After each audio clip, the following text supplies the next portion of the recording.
Está entrando no ar. Debate Nova Estação.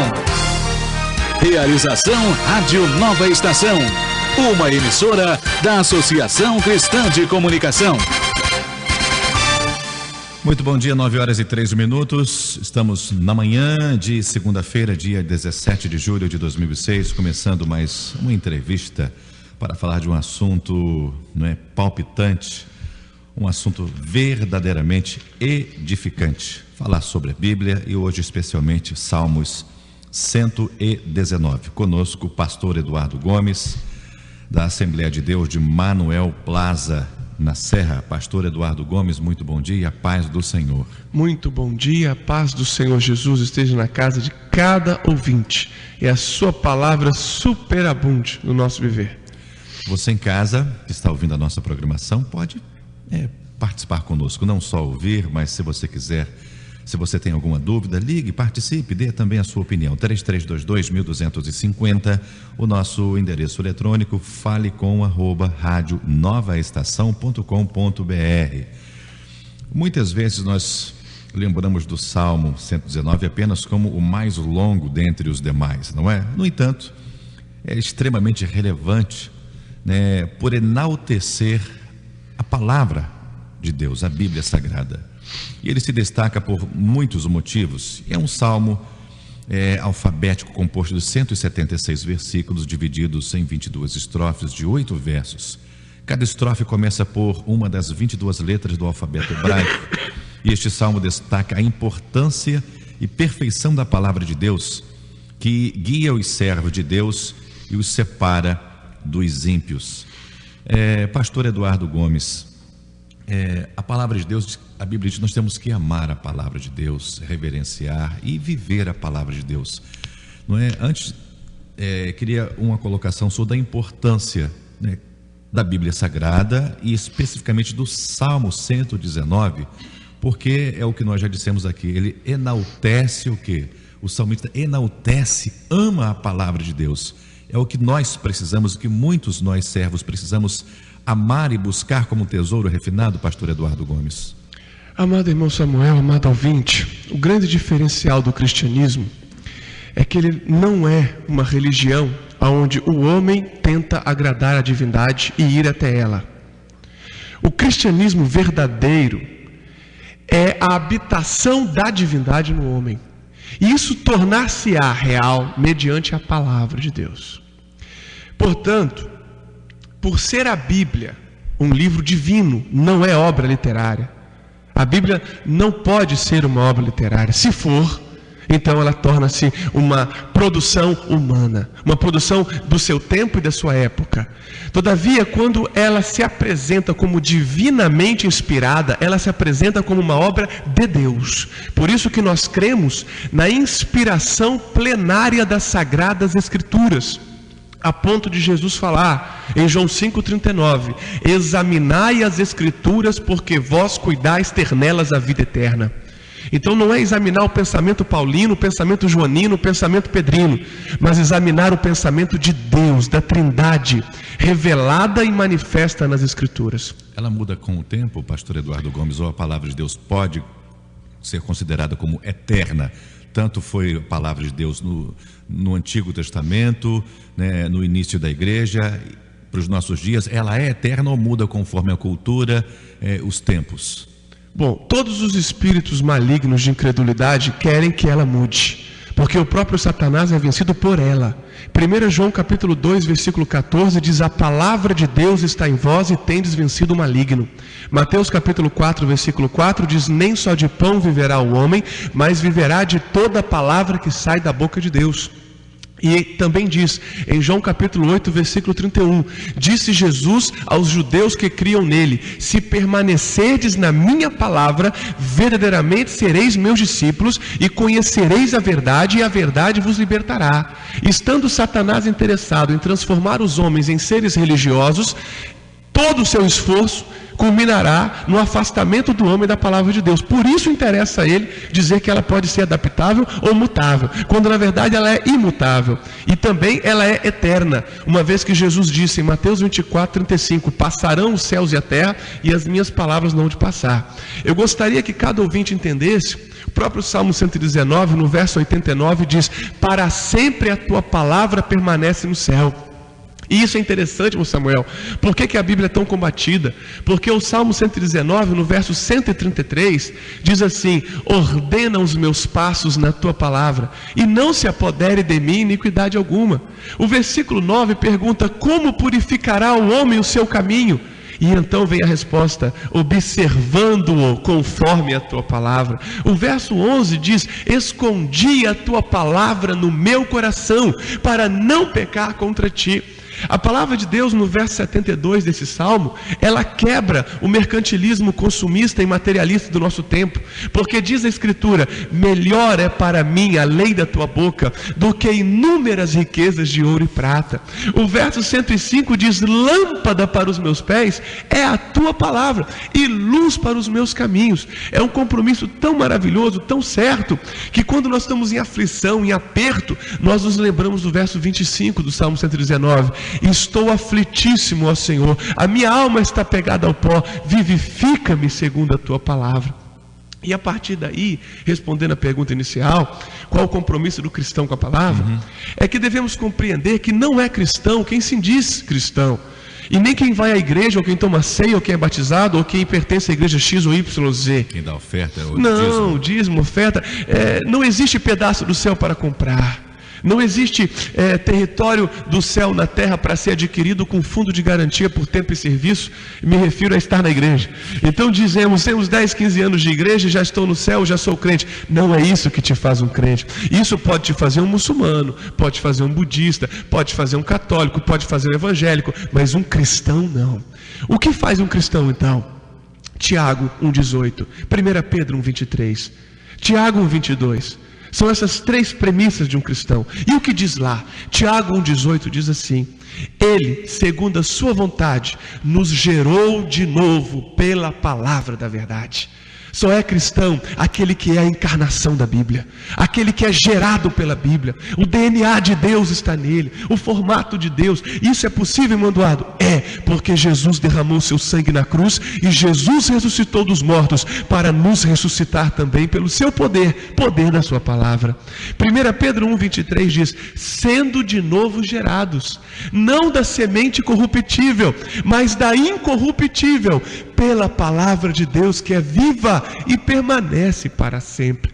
Por isso, amado ouvinte, não basta ir à igreja, é preciso conhecer a palavra, experimentar a verdade divina. A Bíblia é uma obra, digamos assim, espero não ser mal entendido agora, mas eu quero usar essa metáfora para que todos possam compreender pelo menos a sombra do que eu quero transmitir. É como se fosse algo de fora da terra, não algo terreno. Ela é sobrenatural, sobre-humana. Se quisermos usar uma metáfora extremamente perigosa, porque pode ser mal interpretada, mas pode nos ajudar, extraterrestre talvez. Eu sei que alguns podem dizer: está dizendo que um marciano veja? Não, nada disso. Eu estou dizendo que um Deus vivo, acima das concepções humanas, acima da metafísica religiosa humana, da potencialidade filosófica humana, acima disso, um Deus eterno e criador, tornou-se compreensível e usou a mentalidade humana para registrar a sua vontade. E aí temos a Escritura. A Escritura é inspirada por isso. Então a relação do crente com a Bíblia é ser gerado por ela, é ser a encarnação dela, é viver a vida de um profeta, porque o espírito de profecia está nele, através da Escritura. E o Salmo 119 vai dizer isso nos 4 primeiros versículos, ou melhor, nos 5 primeiros versículos. E nos 5 primeiros versículos do Salmo 119 diz: bem-aventurados, ou seja, felizes, os que trilham caminhos retos e andam na lei do Senhor. Bem-aventurados que guardam os seus testemunhos e o buscam de todo o seu coração, não praticam a iniquidade, mas andam em seus caminhos. Tu, Senhor, nos ordenastes os teus mandamentos para que diligentemente os observássemos. Oxalá os meus caminhos fossem dirigidos, de maneira eu a poder observar os teus estatutos. Esse é o cristão, um homem gerado pela palavra e para a palavra. Outras particularidades de Salmos 119 que você queira colocar, pastor Eduardo, e depois a outra pergunta que eu gostaria de fazer que Salmos, o que são Salmos? São cânticos, fazia parte da liturgia do povo de Israel. E eu complemento a minha pergunta, a relação entre a Bíblia e o louvor. Qual é a relação da Bíblia e o louvor? Mas se você quiser destacar, eu já falei algumas aqui na nossa introdução, quiser destacar algumas outras que possivelmente possa ter no Salmo 119, além de ser o maior, não é? Tem outra coisa que o pastor gostaria de acrescentar e depois falar da relação, né, da palavra de Deus com o louvor.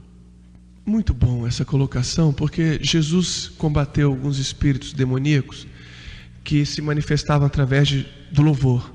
Só que esses demônios, eles não faziam ninguém babar, eles apenas faziam as pessoas glorificar os instrumentos e não glorificar a Deus.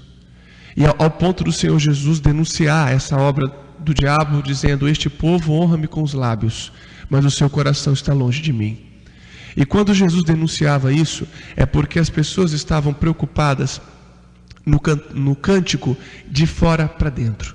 Estavam preocupadas com a melhor qualidade audível, humanamente falando, mas não com a melhor qualidade espiritualmente falando. E esse ponto é importantíssimo porque o versículo 7 do Salmo 119, e não somente esse, mas também o versículo 171, eles repreendem essa casta de demônios. O versículo 7 diz assim: louvar-te-ei com retidão de coração, depois que aprendi os teus justos juízos. Então você imagina um instrumentista de uma igreja que não vai na escola dominical, ou que não tem uma vida de leitura bíblica todos os dias, ou um cantor que não se consagra dia e noite nos pés do Senhor, ele não vai conseguir louvar nunca. Ou seja, que não ama a palavra, não teme, não observa. O compromisso dele é com o disco de ouro e com a empresa que financia, é com a aceitação do ouvinte. Ele está mais compromissado com o judeu do que com o céu aberto. No caso de Estevão não estava compromissado com o feedback do consumidor. Estevão estava preocupado em entregar a profecia, e por isso era servo e não escravo da religião. Hoje nós temos muito perfis de escravidão religiosa ou de mercantilização da fé, como quiser chamar. Na certa, são obras demoníacas para zombar do evangelho verdadeiro. Mas aqui na palavra de Deus diz que nós louvamos a Deus quando somos gerados pela palavra, quando amamos a palavra. Então o primeiro item do louvor é estar cheio da palavra de Deus. E aí sim, receberá o louvor, porque o louvor, assim como a oração e a pregação, eu não posso falar só do louvor, mas também de todas as formas de adoração, ele é condicional à aceitação. Não é porque eu orei que Deus vai me ouvir, não é porque eu cantei que Ele vai me ouvir, não é porque Caim ofereceu um bom sacrifício, Deus não recebeu. Israel oferecia sacrifícios fantásticos, Deus não recebeu. Tinha uma capa de Acã escondida lá dentro da tribo, tinha uma capa de Acã lá, e Deus não recebia, a ponto do Senhor Jesus olhar para aquele povo e dizer: Jerusalém, Jerusalém, que apedreja os profetas. Era a mesma Jerusalém que fazia a festa da Páscoa, que fazia a festa de Pentecostes, que fazia a festa do tabernáculo. E Deus não queria nada daquilo mais, porque aquele povo tinha invalidado o concerto com Ele. Assim também, se eu oro, se eu glorifico, ou se eu canto, mas o meu altar não está purificado pela palavra, eu não tenho uma vida no altar do Senhor, o Senhor não receberá. Então é inútil, tornou-se um show. Eduardo, né, falando sobre ainda louvor, não é? Com o advento da comunicação, e hoje nos últimos, digamos, as últimas 2 décadas, né, o evangelho cresceu muito e hoje nós temos muitas concessões, digamos, não é? Levando uma programação evangélica, tocando músicas gospel ou evangélica, como queira, não é? De alguma maneira, pastor Eduardo, tem mudado isso involuntariamente, né? A liturgia de um culto, ou seja, suprimindo a palavra de Deus, ou seja, muitos cânticos, e às vezes o cântico acontece naquela igreja porque está fazendo sucesso em determinada rádio. Isso, na sua percepção, isso é perigoso? Pode acontecer até de forma imperceptível, né, pelo dirigente, pelo pastor? E qual o cuidado que o pastor deve ter, né, para não receber sorrateiramente esse tipo de mudança que causa dano, não é, à congregação e aos membros do corpo de Cristo? Olha, eu gostaria de examinar a palavra, né? Porque a palavra de Deus nos orientar, irmão Eduardo, ele ele não tem nada. Essa é a grande verdade. A opinião do irmão Eduardo não salva, não liberta e não batiza com o Espírito Santo, não renova, não vivifica, não faz nada. Só a palavra de Deus faz isso.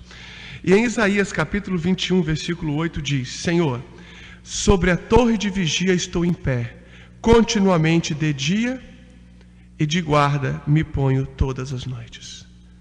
Ele está em pé, o pastor está cuidando do rebanho, lutando pela fé daquelas vidas preciosas, lutando para que elas sejam mais parecidas com Jesus, mais simples, mais puras, cada dia mais preparadas para a vinda do Senhor. É uma coisa tão poderosa essa relação do crente com a palavra, que em 2 Tessalonicenses capítulo 1, versículo 8 diz: a eterna perdição se reserva para os que não obedecem ao evangelho de nosso Senhor Jesus Cristo. Olhe bem que desespero isso. E quando Jesus dizia para a multidão em João capítulo 4, versículo 24, os verdadeiros adoradores adorarão o Pai em espírito e em verdade. E o Pai procura os que assim fazem. Quando diz Efésios 5,11, não vos comuniqueis com as obras infrutuosas das trevas, antes condenai-as, é porque os ritmos do mundo não servem para a igreja de Cristo. Servem para encher a igreja de pessoas carnais, mas não servem para transformar o carnal no espiritual. E aí vem 1 João 2,15, não ameis o mundo, nem o que no mundo há, porque todo aquele que ama o mundo, o amor do Pai não está nele.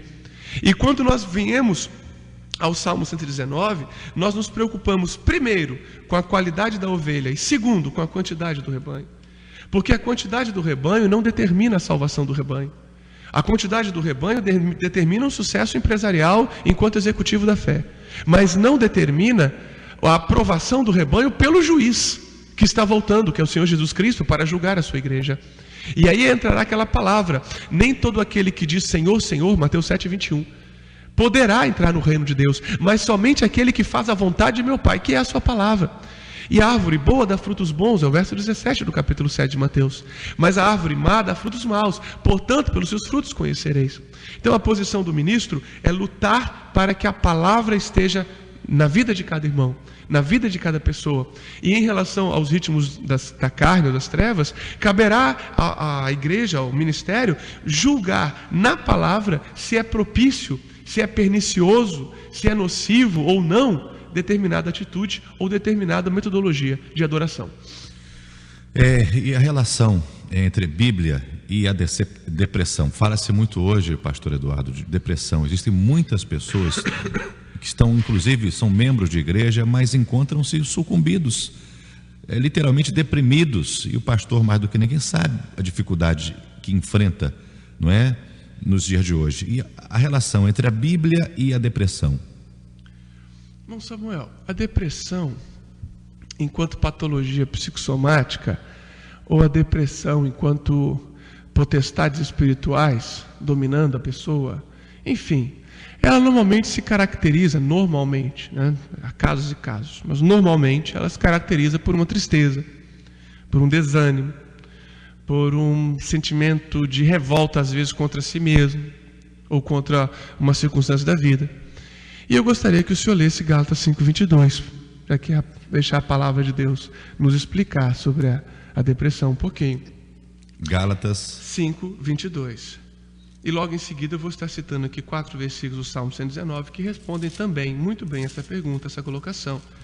E assim a palavra de Deus tem todas as respostas para nós. 5:22. Sim. Gálatas 5:22. Mas o fruto do Espírito é amor, alegria, paz, paciência, amabilidade, bondade, fidelidade, mansidão e domínio próprio. Contra essas coisas não há lei. Aleluias. Quando a palavra de Deus diz que o fruto do Espírito é amor, gozo, paz, então automaticamente ficou difícil para a depressão. Ela vai perder a batalha. O problema é que as pessoas se aproximam do pastor, mas não se aproximam de Deus. Se aproximam da igreja, mas não se aproximam de Deus. Se aproximam do culto, mas não se aproximam de Deus. Passam horas numa televisão e passam segundos diante da Bíblia. Passam horas conversando com pessoas e não passam minutos conversando com Jesus em oração. Elas têm uma vida assim completamente aprisionada por essa angústia, essa tristeza, essa ira, essa raiva, e não conseguem deixar o Espírito de Deus trabalhar a libertação que tem que ser trabalhada. São bons dizimistas, são obreiros, são mulheres de pastores, são mulheres de obreiros, e estão sempre reclamando de alguma coisa no culto, reclamando de alguma coisa da igreja, porque o irmão não fez bem, porque a irmã falou errado, porque não sei quem fez diferente, porque o certo é isso, o certo é aquilo. Ou seja, ele não se entrega à palavra, ele não se entrega sem querer julgar ninguém, sem querer reparar alguma coisa, ele não consegue realizar a vontade do Espírito Santo, e por isso ele passa a ser limitado e aprisionado. Se ele deixar a palavra de Deus tocar nele, olha o que vai acontecer. O Salmo 119, versículo 28 diz: a minha alma consome-se de tristeza, fortalece-me segundo a tua palavra.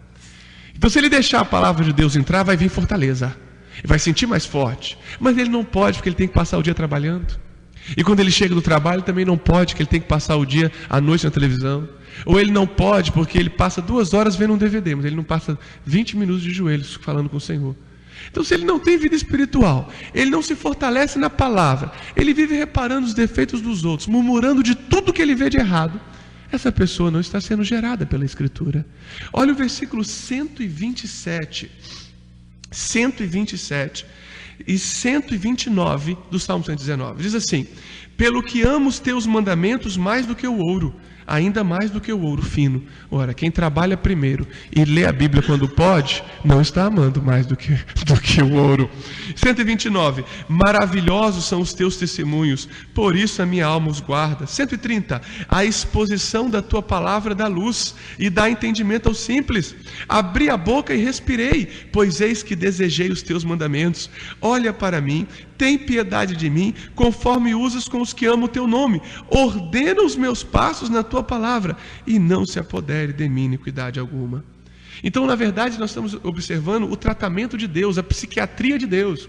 Deus está disposto a fazer de você uma pessoa feliz, uma pessoa tranquila, uma pessoa que pode perder bens materiais, pode perder saúde, pode perder tudo e continuar cheio de paz, de gozo e de alegria. Gostaria de pedir ao irmão que lesse Filipenses 4, de 6 a 8, para encerrar essa explicação. Enquanto eu vou dizer aos ouvintes amados, que coisa maravilhosa, diz o 14: folgo com os caminhos dos teus testemunhos, quer dizer, a Bíblia, mais do que com todas as riquezas. Também os teus mandamentos são o gozo e a alegria do meu coração. E o verso 16 que cura a depressão: alegrar-me-ei nos teus estatutos e não me esquecerei da tua palavra. Filipenses 4, de 6 a 8. Não andem ansiosos por coisa alguma, mas em tudo pela oração e súplicas e com ação de graças, apresentem seus pedidos a Deus, e a paz de Deus, que excede todo o entendimento, guardará o coração e a mente de vocês em Cristo Jesus. Finalmente, irmãos, tudo o que for verdadeiro, tudo que for nobre, tudo que for correto, tudo que for puro, tudo o que for amável, tudo que for de boa fama, se houver algo de excelente ou digno de louvor, pensei nessas coisas. Aleluias. Todavia, não quer dizer que não vamos passar por momentos de angústia. Isso tem que ser bem claro. Não estou pregando o supercrente intocável, invencível. Eu estou dizendo que um homem em lágrimas é um homem cheio de paz. Um homem em lutas é um homem cheio de paz. Podemos atravessar os vales de Baaca, mas ainda que eu andasse no vale da sombra da morte, não temeria mal algum, porque tu estás comigo. E o verso 47 diz: alegrar-me-ei em teus mandamentos que eu amo, levantarei as minhas mãos para os teus mandamentos que amo, e meditarei nos teus estatutos. Por quê? Porque são os meus cânticos no lugar das minhas peregrinações.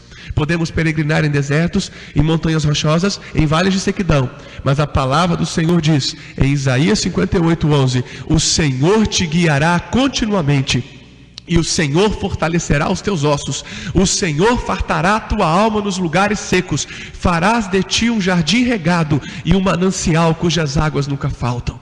Por isso, irmão, deixe a palavra do Senhor te guiar. Ele te levará às águas tranquilas, aos pastos verdejantes. Ele te levará à presença do Altíssimo, à sombra de Deus. Ontem na escola bíblica dominical, o nosso textuário, que o Espírito Santo me lembra agora, em Lucas 1:35, que dizia assim: e a mão do Altíssimo te cobrirá, e a sombra do Todo-Poderoso será sobre ti. Este é o homem que crê na palavra e a pratica. Não é aquele homem que só tem tempo para orar na igreja. Não é aquele homem que só tem tempo para ler a Bíblia na igreja. É aquele homem que busca primeiro o reino de Deus e depois qualquer outra coisa. Vamos para o intervalo, pastor Eduardo, mas a Beatriz, ela ouviu a sua colocação com relação à música, ao louvor. Ela faz uma pergunta, diz que nos dias de hoje existem vários eventos gospel, inclusive muitos em ambientes fechados, onde ingressos são cobrados. Ela queria ir a um evento e era R$15.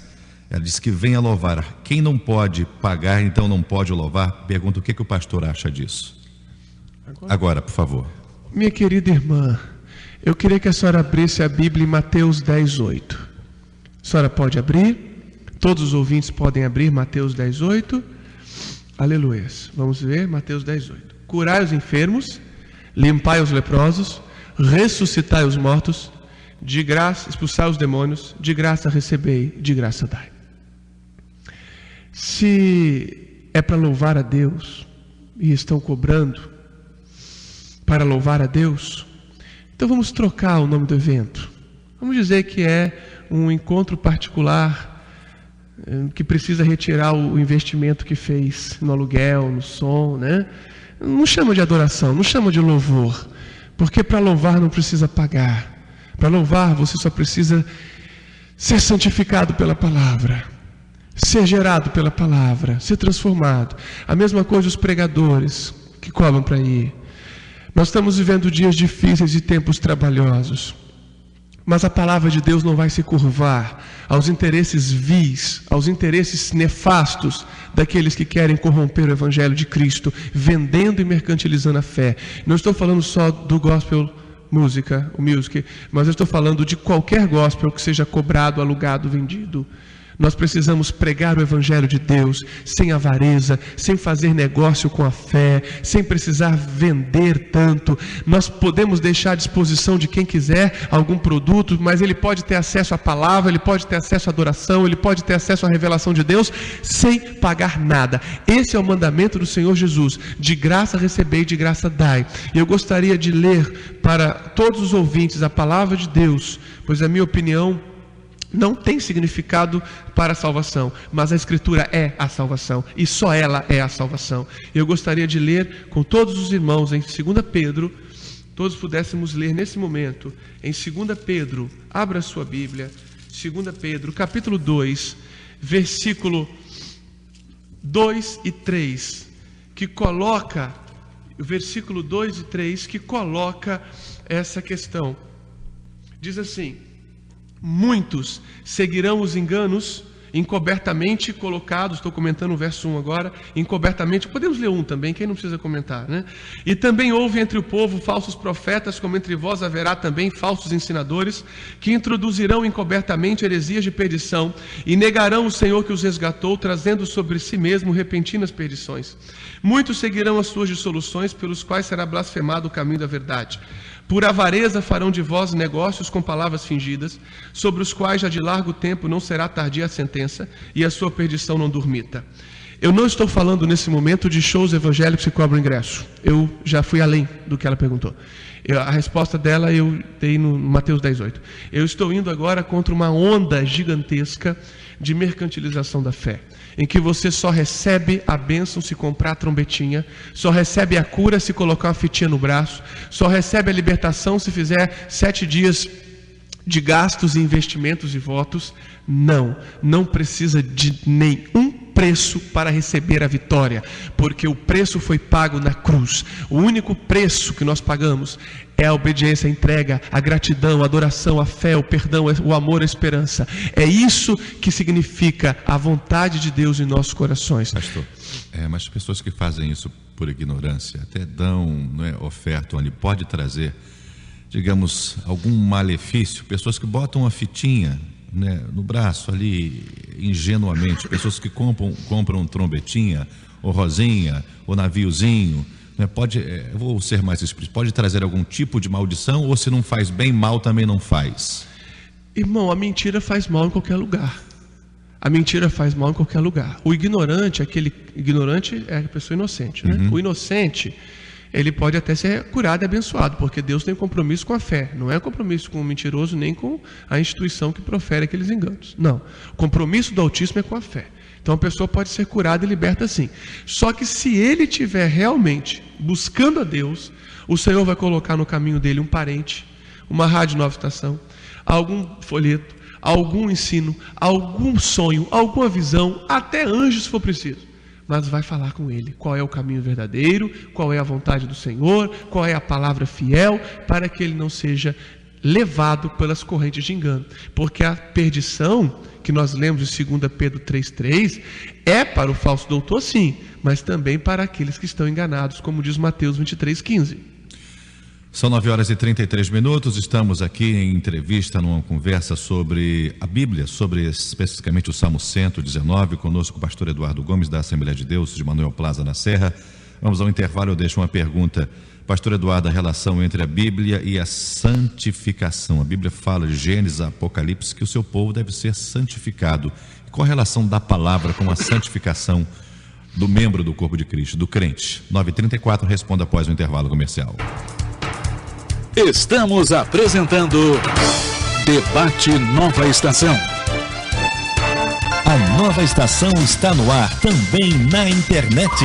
Acesse www.radionovaestação.com.br. Fique sabendo de tudo sobre nossa programação, notícias, promoções, as músicas mais pedidas, nossa equipe e mais. Você ainda pode ouvir a 1250 ao vivo pela internet. www.radionovaestação.com.br. Acesse. Nova Estação. O prazer de ouvir rádio. Sala de visita. Fique sabendo mais sobre as personalidades do meio evangélico. Todos os sábados ao meio-dia e reprise domingo às 6 da tarde. Sala de visitas Nova Estação. Entre e fique à vontade. Oferecimento: Atacadão dos Colchões. Grande promoção de beliches e bicamas. Aproveite. Atacadão dos Colchões. Vila Rubim, Vitória. 3323-3940. Missões Mundiais da Convenção Batista está presente hoje em mais de 60 países, levando mensagens de salvação a todos os povos. Através de projetos médicos, educacionais e esportivos, o Evangelho tem levado esperança aos que sofrem nos lugares mais distantes da terra. Faça parte dessa missão. Ligue 0 Operadora 21 21 22 1900. Cristo precisa chegar aos extremos da terra. Junta de Missões Mundiais, 95 anos de história. Precisando de móveis novos para o seu escritório? Telemóveis 3200-2350. Culto no Lar. Mensagens que vão edificar sua família. Aos sábados e domingos, a partir das 11 da noite. Rádio Nova Estação. Voltamos a apresentar Debate Nova Estação.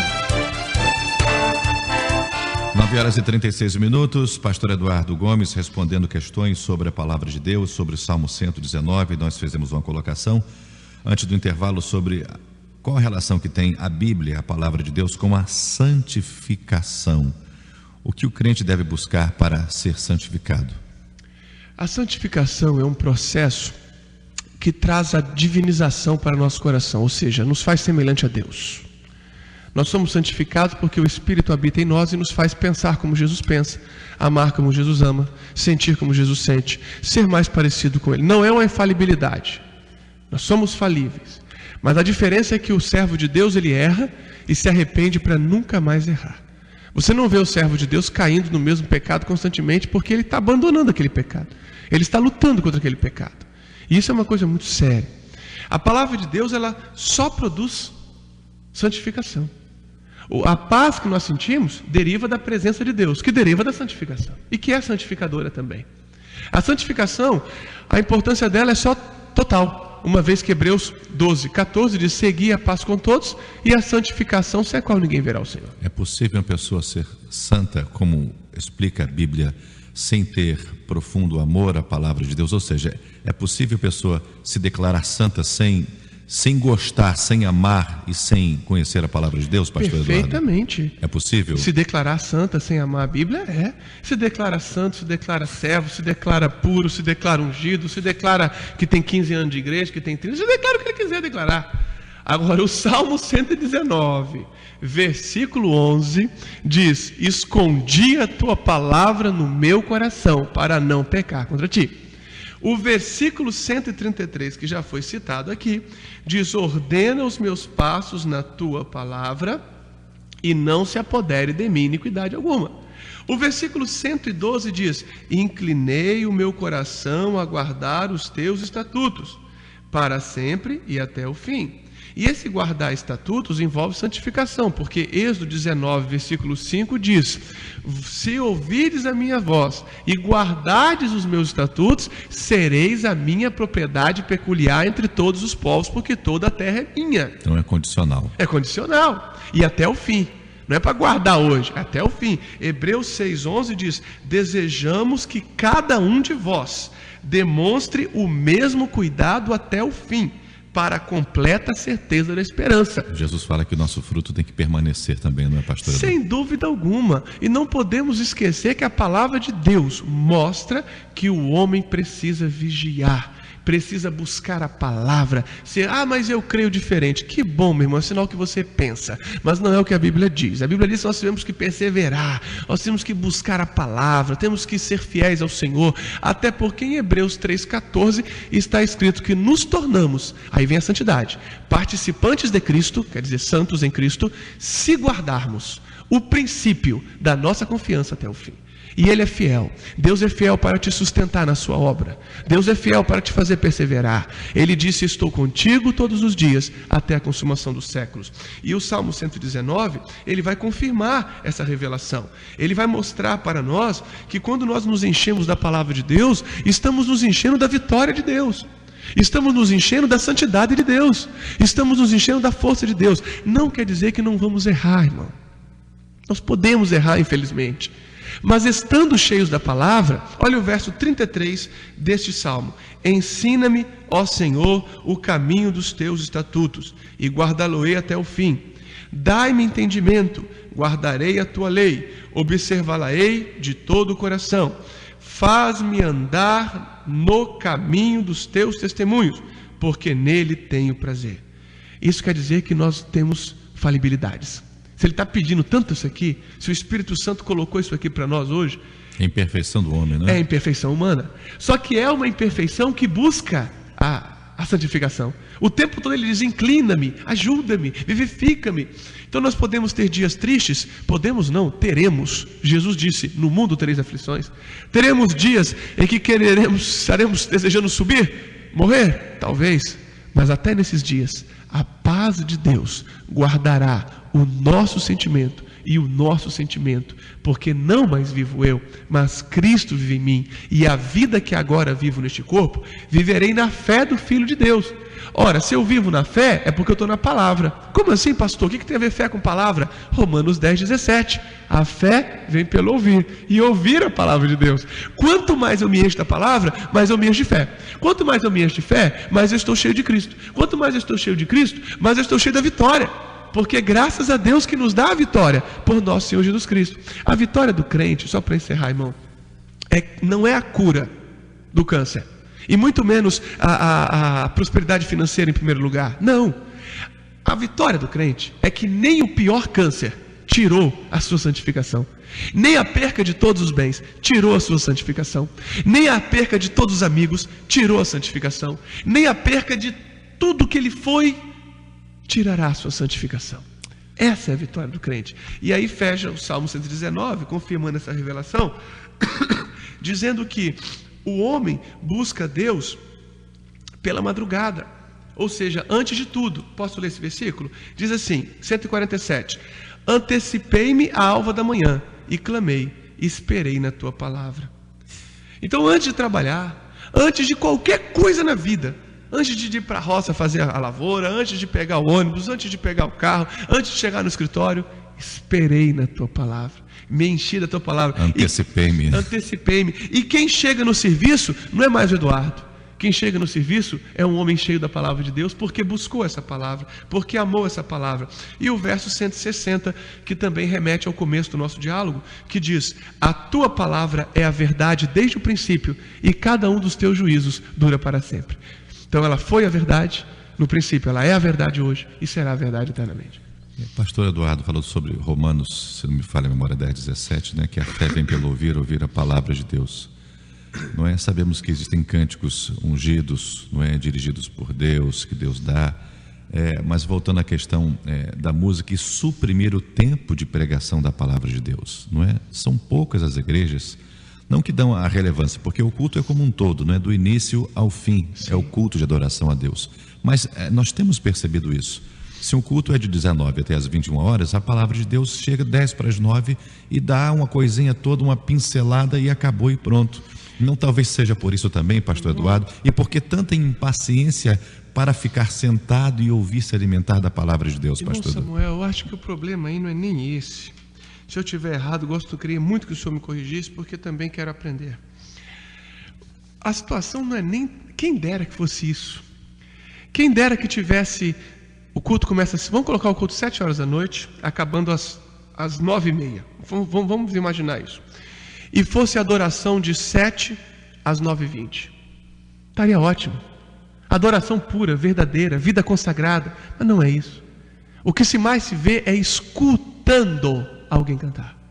Escutando o conjunto cantar. Escutando alguém com playback ou alguém com instrumento. Não se vê tanta adoração como se deveria existir. Porque o próprio coração já não é mais de um servo, já é de um religioso. E como a palavra de Deus ela provoca uma libertação, digamos assim, mais transparente, porque a repreensão está embutida nela, se o pregador for exortar para repreender, mas se ele for exortar para consolar, enfim, a palavra, então a pessoa já está mentalmente cansada, fadigada, e ela então recebe muito pouco. E isso é uma estratégia de Satanás. Porque a palavra de Deus diz em Mateus 13, versículo, se eu não me engano, 2 ou 3 em diante, que o semeador saiu a semear e parte da semente caiu no caminho, à beira do caminho. No verso 19 do capítulo 13, Jesus explica que aquela semente que caiu à beira do caminho são as pessoas que escutam a palavra e não entendem. E não entendem porque já estão cansados, não entendem porque já estão pensando em mil coisas, porque já estão inquietos. Então é uma estratégia do adversário inquietar as pessoas, para que elas não entendam e não sejam transformadas pela palavra. No que tange a adoração, ela resulta da palavra. Então o segredo está na palavra. Levá-los à palavra, orientá-los à palavra, até porque nós não estamos sendo mensurados pela quantidade de membros numa igreja. Nós estamos sendo mensurados pela qualidade da vida espiritual dos membros. Nosso Senhor não vai perguntar ao pastor Eduardo quantos membros ele tem na igreja. Nosso Senhor vai perguntar ao pastor Eduardo quem naquela igreja está mais espiritual, mais quebrantado, mais servo, mais dedicado, mais cheio do Espírito Santo, mais cheio da glória de Deus, mais cheio da palavra. E se o pastor Eduardo apresentar 5.000 membros que estão lá figurando dentro da igreja, são figurantes religiosos, porque eles cantam um hino que fala de amor, mas em casa se pegam, marido e mulher, que é a coisa mais curiosa do mundo. Eles estão na igreja cantando sobre glória de Deus, mas estão a cabeça cheia do DVD que assistiu à tarde, a mente pornográfica, enfim, 1000 problemas. E haja vista o número de divórcios e de jovens que se prostituem dentro das igrejas. Se eles se prostituem é porque já têm o costume de pensar na prostituição e de desejar a prostituição. Então o problema é espiritual. Não é questão de 10 minutos no final do culto, é a questão que já está vindo o problema lá de trás.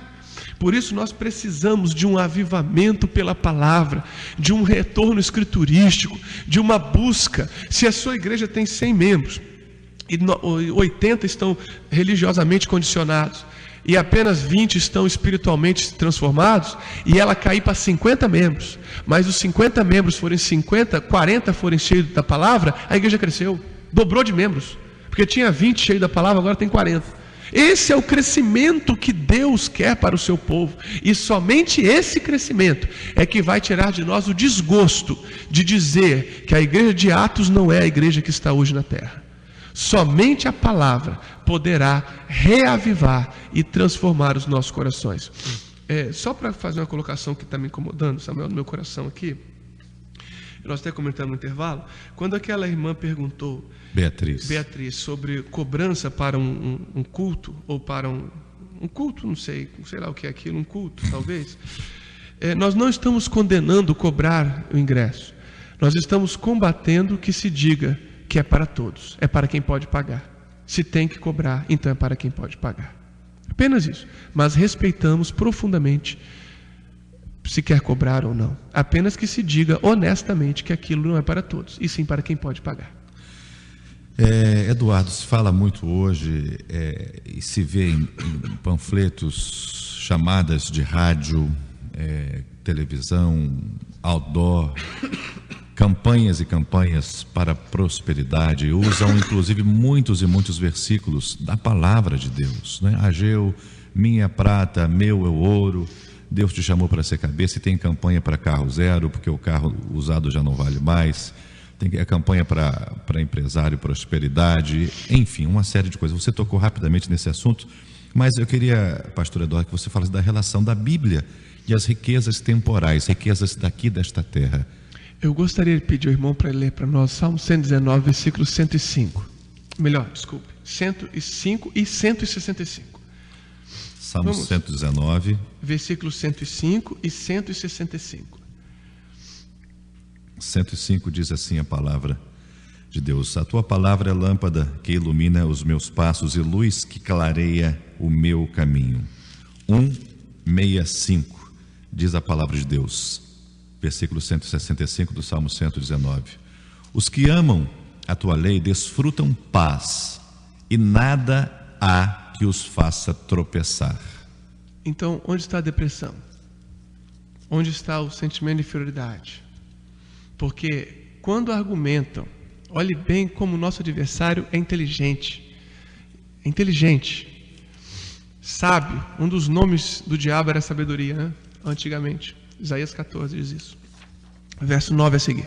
Pois bem, ele encontrou com o Senhor Jesus, amado ouvinte, no deserto, e ele disse ao Senhor Jesus, na segunda tentativa de fazê-lo pecar, ele disse: está escrito na Bíblia a palavra de Deus, que eu não obedeço. Isso aqui eu estou fantasiando, lógico, né? Mas ele disse: está escrito que se desceres, se caíres, se pulares, sem os anjos te guardarão. Então você pode pular aqui do templo. Levou ele a um lugar mais alto, pode pular. E o Senhor respondeu: também está escrito, e não tentarás o Senhor teu Deus. Então observa que ele usou a Bíblia para falsificar uma atitude, um sentimento em Jesus. Quando a Escritura diz você é cabeça e não cauda, ela está dizendo, Deuteronômio, a revelação de Jeová para Israel e para nós, está dizendo que o servo gerado pela palavra, fiel aos testemunhos, será cabeça na sua geração, no seu tempo. Será referência de paz, referência de amor. Seu lar será um exemplo, sua vida será edificante. Na família, se só tiver você, todos vão dizer: olha como eles vivem muito bem, como eles são felizes, como é bom, como é diferente, como é especial aquilo ali.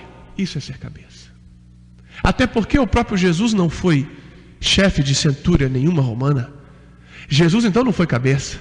Aos olhos dos carnais ele não foi cabeça. Então a interpretação equivocada, a cabeça quer ser o líder, o chefe. Preponderância, proeminência. Cabeça significa posição de comando, destaque e liderança. E a nossa liderança é a liderança servil. A liderança cristã é uma liderança servilista. Não é uma liderança de chefia. É uma liderança de entrega, de lavar pés.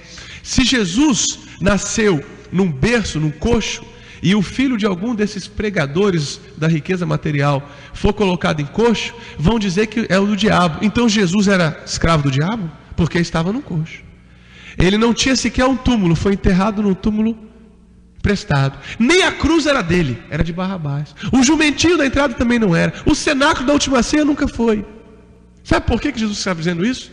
Porque ele queria que eu e você entendêssemos que somos peregrinos, que o nosso reino não é deste mundo e que não estamos aqui para nos mensurar ou para sermos mensurados pela capacidade idólatra de tomar a avareza como termômetro de Deus. E essa idolatria da avareza, ela é perigosa.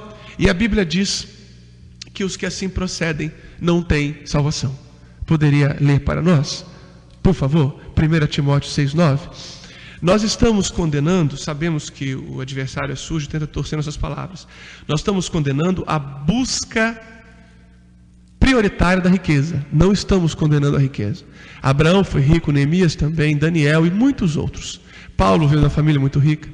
Nós gostaríamos de dizer e lembrar sempre que Deus enriquece a quem Ele quiser. Que Deus dá, sim, a riqueza a quem Ele quiser. Mas aquele servo que busca viver para ter a riqueza, ou viver para manter a riqueza, ele está desviado da palavra de Deus. E vamos ler então a palavra de Deus, 1 Timóteo 6, 9. Os que querem ficar ricos caem em tentação. Peraí, irmão, desculpa, acho que o senhor leu errado. Que tradução é essa? O senhor leu que caem. Eles caem. Os que querem ficar ricos caem em tentação. Irmão, peraí, mas o senhor leu que caem. Mas ele não é cabeça? Por que ele é um caído agora? Eu não estou entendendo, acho que a tradução do senhor está errada. Deixa eu olhar a minha, irmão. Isso é muito perigoso, essa afirmativa. Isso aí está colocando por terra essa campanha da prosperidade. Isso é perigoso, irmão. Não podemos falar isso assim, não. Vamos lá de novo. Como é que diz o 9? Mas os que querem ser ricos caem. Ora, então quem quer ser rico estará caído? Como é que é isso? Lê de novo, irmão Samuel. Vamos novamente. Os que querem ficar ricos caem em tentação, em armadilhas e em muitos desejos descontrolados e nocivos que levam os homens a mergulharem na ruína e na destruição. Então essas pessoas que querem a riqueza, vamos rasgar esse versículo. Vamos rasgar porque ele está sendo muito claro. Os que querem ser ricos caem em tentação e em laço, e em muitas concupiscências loucas e nocivas. Nocivas aqui no grego significa capacidade de trazer pestes. Significa que a pessoa torna-se uma pessoa cheia de pestes. E que submerge os homens na perdição e na ruína. E o versículo 11 então chega a ser ainda pior, diz: homem de Deus, foge dessas coisas. Quer dizer então que se eu levo uma igreja inteira a buscar a riqueza, eu não estou fazendo a obra de Deus, estou fazendo a obra do diabo. O que eu tenho que ensinar nas igrejas é que o Senhor dá riqueza, sim, Ele dá. Mas o homem não tem que viver buscando a riqueza. Ele tem que viver buscando o reino de Deus e a vontade de Deus. E ser rico, sim, porém, sendo, antes de tudo, um servo da palavra. Se perder a riqueza, continua servo da palavra. Se não perder, continua servo da palavra. Então, em primeiro lugar, ser servo da palavra. E aí vem o Salmo 119, que é o tema de hoje, exatamente no versículo 72, dizendo assim: melhor é para mim a lei da tua boca do que inúmeras riquezas em ouro e prata. O verso 80 diz: seja reto o meu coração para com a tua palavra, para que eu não seja confundido. Pastor Eduardo, o tempo está bastante apertado. É mais uma coisa que muitas pessoas não compreendem, não querem aceitar ou admitir. E o pastor falou já sobre isso, sobre o sofrimento que muitos servos fiéis sofrem, passam por dificuldades, muitas dificuldades. E o que a Bíblia, a palavra de Deus, ela fala sobre o sofrimento humano, inclusive daquele que serve a Deus. O que serve a Deus então não pode sofrer, ter algum tipo de dificuldade, enfim. A ideia de que o homem de Deus não pode sofrer é uma ideia diabólica. Porque ela é anticristã, ela é anticristo. Como assim, Eduardo? João 16:33, o meu Jesus que eu amo tanto, ele disse: no mundo tereis aflições. Então dizer que o crente não passa sofrimento é negar Jesus Cristo. Ele está falando ali para quem? Para o discípulo? Para a igreja? Para a igreja. Obviamente os discípulos. Então, ao dizer que você não terá aflições, tornou-se o espírito do anticristo. É confrontar com a Bíblia, com Jesus. Diretamente, não tem nem interpretação aí, é boca de Jesus, é palavra de Jesus. Jesus que disse: no mundo tereis aflições. Então, negar que um crente passa luta é levantar-se do cenáculo, deixar a ceia e ir ao mundo. Não é seguir Jesus. Só é seguidor de alguém aquele que submete-se aos ensinos desse mestre. Ao ser seguidor de Jesus, temos que nos submeter aos ensinos de Jesus. Pois bem, e não para por aí o ensino de Jesus. Eu citei só um versículo, são dezenas. João 17:14 diz que nós vamos ser odiados pelo mundo e não aceitos. Então isso vai gerar aflição e sofrimento. E outras questões. Inclusive, vamos ser odiados porque recebemos a palavra. Se eu podia até abrir, por favor, João 17,14, para que o nosso ouvinte pudesse ser edificado. Por causa da palavra. E em relação a esse tema maravilhoso, eu queria lembrar aos ouvintes o Salmo 119, convidar primeiramente o ouvinte aí ao verso 114, que diz assim: Tu és o meu refúgio e o meu escudo, espero na tua palavra. Debaixo desse versículo 114, eu queria que o irmão fosse ao verso 67. Diz assim: Antes de ser afligido, andava errado, mas agora guarda a tua palavra. E fosse também ao verso 71. Foi-me bom ter sido afligido, para que aprendesse os teus estatutos. Então observe que o sofrimento do crente edificou ele na palavra, porque ele andava errado, agora não anda. Deu a ele o aprendizado de Deus.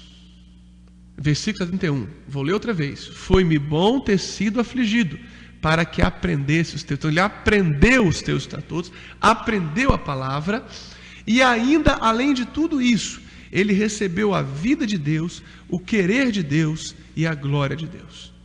Então é possível sim. O sofrimento de um cristão tem sempre duas causas, talvez uma terceira. Desdobrar-se-á numa terceira, a segunda causa. A primeira, a vontade de Deus, permitindo para que o seu servo seja aperfeiçoado, seja melhorado, seja edificado. A segunda causa, o pecado do homem, quando ele erra. Quando ele escolhe o caminho, ele vai colher.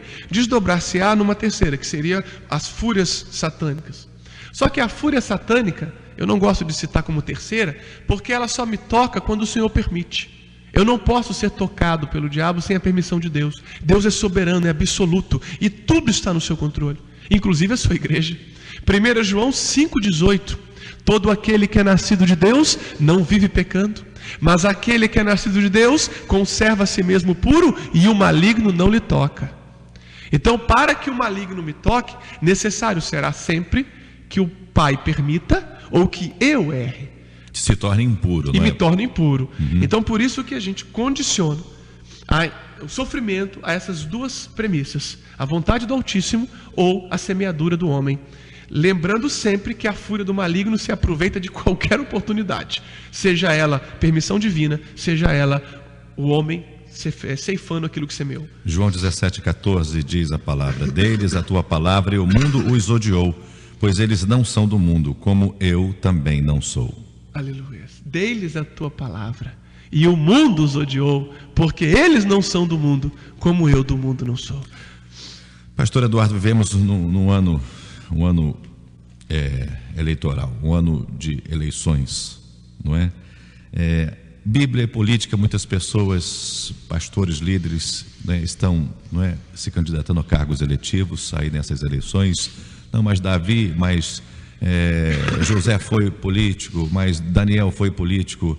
Bíblia e política, qual é a relação que tem uma com a outra? Vamos trocar. Você fez essa pergunta aos 49 minutos do segundo tempo. Já nos acresce. Oh, Jesus amado, isso é uma pergunta para um debate. Mas não o irmão Eduardo sozinho, tem que trazer um político, né? Quem sabe, né? Deus pode mudar vidas ali. Pois bem, a questão toda é que política significa... O que é políticas? Políticas no grego é comando da polis. Comando da polis. Polis da cidade. Então, política é comando da cidade, comando da comunidade. Então a pergunta melhor seria: o que a Bíblia tem a ver com o comando da comunidade? Primeiramente, é um Estado laico, é um Estado ímpio. Não se converte ao Senhor. Uma máquina política, não sabe minha profissão, eu sou historiador, minha área é história social e política, minha área de pesquisa, minha área de trabalho. A história política brasileira é a história da corrupção de um grupo minoritário controlando um grupo, de uma massa votante. Um Estado do Espírito Santo com 2.400.000 eleitores, dos quais 2.280.000 eleitores não têm o segundo grau. Apenas 170.000 eleitores têm o ensino superior. Então, a massa de desinformação é muito grande. E uma massa que tem que trabalhar para pagar, para comprar, para viver, então não tem tempo de estudar, de aprender a máquina, como é que funciona a máquina. Vai um evangélico se apresentar como ministro de Cristo ou como um instrumento de aproveito e de desenvolvimento e de perpetuação? O Estado do Rio de Janeiro tem 3 mandatos de um evangélico. E a máquina continua viciada politicamente. Então o evangélico não conseguiu mudar o Estado do Rio de Janeiro. Dezenas de vereadores de evangélicos já foram eleitos, deputados evangélicos, e a máquina continua mantendo o seu padrão de favorecimentos, de privilégios, de corrupções. A educação continua sem política pública, segurança não tem política pública, o pobre continua excluído social. Nós vivemos um apartheid econômico no Brasil e assim por diante. Dessa maneira, o que a nossa política precisa é de homens que nasceram de novo e não consigam mentir. Mas não consigam mentir nunca, porque se mentirem, perdem a salvação. Apocalipse 22:15, ficarão de fora aquele que ama e comete a mentira. Então é um desafio muito grande levar a verdade em todo sentido, desde a prestação da despesa da campanha até o fechamento do mandato. Não adianta também ser eleito, fazer lá uma lista para o TRE que é inverídica e fingir que Deus está nesse negócio. Não funciona. Então, o processo é muito complicado, a situação não é só votar, não é só eleger, é uma situação complicada, é uma situação difícil, o país atravessa um momento muito complicado. O que nós temos que fazer? Orar. Ore pelo candidato, ore pelo seu irmão. Há homens íntegros, há homens puros, sim. O problema não está no homem, o problema está no sistema político. É o sistema político que nos angustia, que nos destrói, que nos oprime. O homem, eu confio e conheço, inclusive voto, também sou um eleitor, e quando eu vou votar, eu procuro ver, não a crença, mas eu procuro ver a capacidade técnica, a capacidade política das pessoas. Nem todos têm capacidade política, às vezes é um bom crente, mas não será um bom político. Então é necessário ver a capacidade política, é necessário ver a vida espiritual, porque a mudança do Brasil é só no milênio. Os irmãos, se esperem Jesus voltar e vamos pensar nas coisas celestiais, cumprir nossas obrigações cívicas, cumprir nossas obrigações profissionais e não se iludir com o panorama político eleitoreiro. Pastor Eduardo, temos muitas outras perguntas que com certeza não dão tempo aí para a gente fazer, não vão dar tempo. Mas eu queria fazer 2 perguntas. Uma não é minha, é do Paulo, de Coqueiro de Itaparica. Ele disse que muito se fala, pregadores, não vamos contextualizar a Bíblia. Pergunta o que é contextualizar e se isso é correto. Desculpe, amado irmão, eu estou afônico, eu estou... Contextualizar... Eu não entendi, eu não ouvi direito, eu estou com sinusite. Paulo de Coqueiral de Itaparica disse que houve muitos pregadores falarem que a Bíblia deve ser contextualizada. O que é isso? Sim, simplesmente é você compreender a profecia no seu todo. É você entender os versículos anteriores, os versículos seguintes, você entender os capítulos anteriores e os capítulos seguintes. Agora, a contextualização histórica, ela é importante, mas não é definidora. Isso deve ser bem claro. Não é a contextualização histórica que define a profecia. Por exemplo, profecia para Israel. Na época de Ciro o Grande, retorno dos judeus a Jerusalém. 539 cai Babilônia, Ciro começa o seu governo. Isso é a contextualização histórica do livro de Neemias. Perfeito. Só que o livro de Neemias diz: não posso descer porque estou ocupado numa grande obra. E isso tem a ver com a minha vida, não é só com Neemias. Então a contextualização histórica, ela é simplesmente uma descrição informativa. Ela não é um paradigma referencial da revelação. Ela não padroniza a revelação e não limita a revelação. A revelação bíblica transcende os tempos históricos, pois ela é eterna. Como nós lemos no Salmo 119, para sempre, ó Senhor, a tua palavra permanece no céu. E o verso 160, a tua palavra é a verdade desde o princípio e cada um dos seus juízos dura para sempre. 10h06, mais uma pergunta para encerrar. As muitas versões que temos hoje, pastor Eduardo Gomes, de alguma maneira pode comprometer, o conteúdo? Temos Bíblia Fashion, Bíblia para adolescente, Bíblia para mulher, Bíblia para criança, Bíblia para terceira idade, Bíblia azul, enfim. Pode mudar algumas traduções, aí eu falo não só de vários tipos, mas das traduções também pode deturpar, não é, a palavra original, pastor Eduardo? Irmão Samuel, esse processo de deturpação ele vem desde o século XIX. Agora, eu não queria confundir versão com tradução. Tradução, Testemunho de Jeová fizera deles. É isso, tradução. Há também outros grupos que estão ousando fazer isso, mas são poucos ainda. Agora, a versão é interessante, comparativamente, interessante. Comparar, dialogar. É muito bom ter a Bíblia em latim, é fácil adquirir, é só ligar para a Sociedade Bíblica do Brasil, lá você compra a Bíblia em latim. Não é tão difícil aprender, você compra um dicionário em latim, vai comparando, vai se esforçando. Martim Lutero fazia muito isso, ele comparava os textos em latim com os textos que ele tinha acesso, inclusive a tradução dele para o alemão veio da Vulgata e assim por diante. É muito interessante usar a Bíblia que Lutero usava, isso é muito bom. E ela está à venda, precisa ligar, comprar, isso é útil. São úteis sim, são úteis. Desde que tenhamos sempre o temor, né, irmão? Cuidado de saber que a palavra de Deus é importante que ela seja falsificada para que a igreja seja corrompida. Então nós temos que estar olhando sempre atento a isso. É o 2 Coríntios 2,11, não ignoramos os seus ardis, né? Não ignoramos as potencialidades do diabo. E em relação à capa azul, capa vermelha, capa rosa... O atrativo tem que ser sempre a palavra de Deus, sempre o conteúdo. Mas se o conteúdo estiver na capa rosa, o que importa é o conteúdo. Se estiver na capa azul, o que importa é o conteúdo. Se estiver na capa amarela, o que importa é o conteúdo. Então vamos ficar sempre com o conteúdo.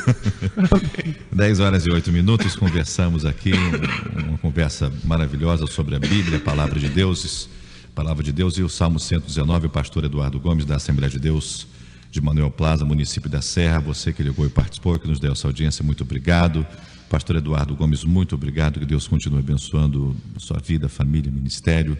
Esperamos contar com o pastor em outras oportunidades. Sua consideração final, pode inclusive nos fazer uma oração e também impetrar a bênção apostólica. Eu quero, com a sua permissão, fazer um convite, poderia? Por favor. Ali ao lado do terminal, nunca fiz isso, estou fazendo hoje porque é a festa da igreja. Ali do lado do terminal de Carapina, nós estaremos em festividade de ações de graças a Deus pela sua obra em nosso bairro. E todos os ouvintes são convidados. Quinta, sexta, sábado, domingo, 7h30 da noite. Amém? Já fiz. Então, quinta, sexta, sábado, domingo, 7h30 da noite. Às 7 horas. Irmão Lee me corrigiu. Irmão Leone me corrigiu. 7 horas da noite. 7 horas da noite. Manuel Plaza, que fica do lado do terminal de Carapina. Se possível, levem pessoas cegas, surdas, mudas, paralíticas, pessoas desenganadas. Se estiver desenganado, tem de casa para morrer, leve na igreja. Você vai se surpreender com o que Jesus pode fazer na sua vida. Leve, busque o poder de Deus, e é de graça, não tem que pagar nada, não tem que gastar nada. Jesus tem uma bênção gratuita para quem o busca de todo o coração. Existe um tema para esta celebração? Vinde a mim, vós que estáis cansados e oprimidos, e eu vos aliviarei. Entre outros, né? Mateus 11:28. Diz assim, Salmo 119, verso 27, para encerrar: faz-me entender o caminho dos teus preceitos, e assim falarei das tuas maravilhas. Esse versículo eu quero encerrar dizendo que a única razão de encontrarmos a palavra de Deus é sermos uma Bíblia para aquele que está perto de nós. Sua vida, amado ouvinte, é a Bíblia mais lida por pessoas que você nunca imaginou que estivessem lendo. Assim como o trilho está para o trem, assim a palavra de Deus está para a nossa vida. Não somos mais santos que ninguém, somos apenas pessoas que erraram e que querem parar de errar. Somos apenas pessoas que querem deixar de errar através da palavra de Deus, arrependidos e desejosos de agradar o Senhor. Esse é você, amado ouvinte, é a sua igreja, a sua família e também a nossa vida. E depois disso, de sermos cheios da palavra de Deus, então vamos falar das suas maravilhas. Vamos ser a revelação desta palavra ao mundo, porque Jesus está voltando e precisamos estar prontos para subir. Agradeço essa oportunidade a essa rádio tão abençoada e que seja sobre nós a mão do Altíssimo. A oração e a bênção. Senhor, neste momento, agradeço a Ti por tudo que foi exposto. Que tenhamos a partir de agora um novo relacionamento com a Tua Palavra. Tenhamos a partir de agora, Senhor, uma nova disposição. Sabemos que as palavras do homem são inúteis, mas a Tua Palavra não. Ela opera, ela convence, ela desperta, ela lembra, ela restaura, ela dá vida com abundância. Vem, Espírito Santo, operar, portanto, tudo isso em nós, em nome de Jesus. Amém. O amor de Deus, a graça de nosso Senhor Jesus Cristo e a comunhão com o Espírito Santo seja com toda a igreja do Cordeiro, desde agora e para sempre. Amém.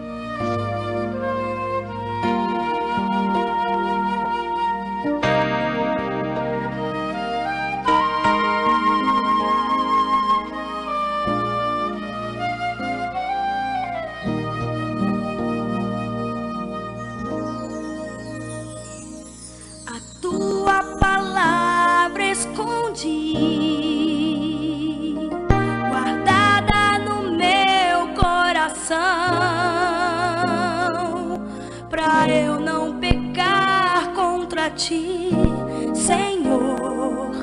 A tua palavra escondi, minhas vestes no sangue lavei, e das tuas águas bebi, pra ser uma oferta agradável a ti, minha vida a ti consagrei.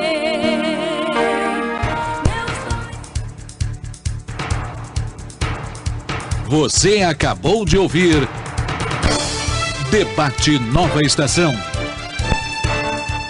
Realização Rádio Nova Estação, uma emissora da Associação Cristã de Comunicação.